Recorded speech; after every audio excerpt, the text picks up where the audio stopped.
मालिक इब्ने दिनार इराक के बहुत ही ज़्यादा बुजुर्ग व्यक्ति थे।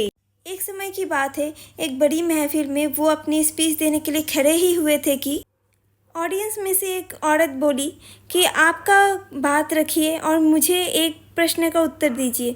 तो उन्होंने प्रश्न पूछने की अनुमति दी। श्रोता ने उन्हें पूछा, आज से 10 साल पहले मैंने आपको ऐसी अवस्था में देखी थी कि आप नशे से चूर रहते। आज उस जगह से आप इस जगह तक कैसे आ पाए? ये बात सुन के पहले तो दीना कुछ देर तक हैरान होके चुप रह गए। फिर वो उस श्रोता को बोला, अगर आपको जाननी है ये कहानी तो मैं ज़रूर बताऊंगा। तो सुनिए, एक समय की बात थी। लैलातुल एक बड़ा महफिल में से मैंने शराब की बोतल लेके आई। घर पे आके देखी तो बीवी नमाज पढ़ रही थी। तो मैं अपने कमरे पे जाके शराब की बोतल टेबल के ऊपर रख दिया। उसी समय मेरी छोटी बच्ची दौड़ के आई और उसके धक्के लगने से वो शराब की बोतल नीचे गिर गया। वैसी बड़ी महफिल और सस्ती नहीं। वैसे दिन जाते रहे। 1 साल बाद करीबन फिर से वो महफिल हमारे देश में सजी। मैं उस दिन फिर से गया उस महफिल में और वहाँ से मैं शराब का बोतल लेके आया। शराब के बोतल टेबल पे ही रखते मेरे मन में बहुत ज़्यादा दुख हुआ।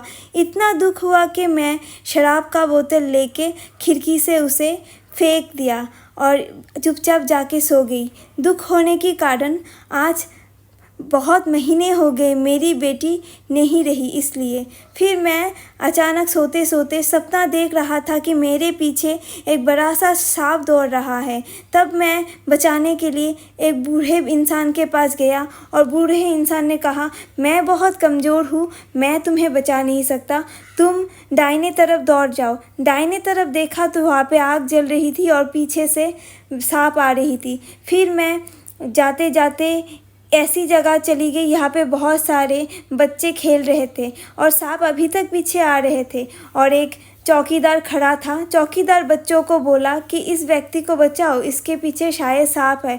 तब एक छोटी सी बच्ची आके मेरे सामने आई और मेरा हाथ पकड़ा और ऐसे किया कि सांप को डरा दिया और डरा के वहाँ से भगा दिया।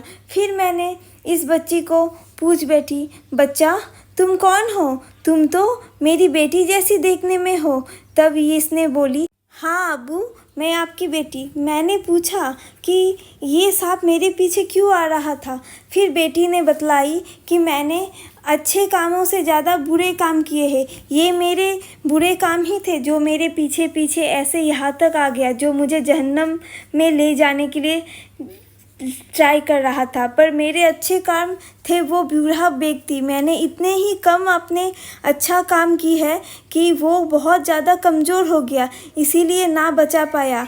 तब जाके मुझे अकल आई और ये समझ आई कि जन्नत में जाने के लिए अच्छे काम की मात्रा बहुत ज़्यादा होनी पड़ती है, तो ही ये बुरे चीज़ हमारे पे हावी नहीं हो पाता है। उस दिन से मैंने ये ठान ली कि अभी से ना हम कोई हराम का करेंगे, ना कुछ हराम का खाएंगे। हमेशा अच्छे कर्म करेंगे, जैसे कि हमारी बाद की ज़िंदगी बहुत ही अच्छे से जाए और हमें जन्नत प्रदान होए। तो दोस्तों, आज की इस स्टोरी से आपको अगर कोई सीख मिली हो तो कमेंट्स बॉक्स में ज़रूर बताना और कमेंट्स बॉक्स में बोलना आमीन। न्यू हो तो चैनल पे सब्सक्राइब ज़रूर करना। मिलते हैं एक न्यू वीडियो के साथ। अल्लाह हाफ़िज़।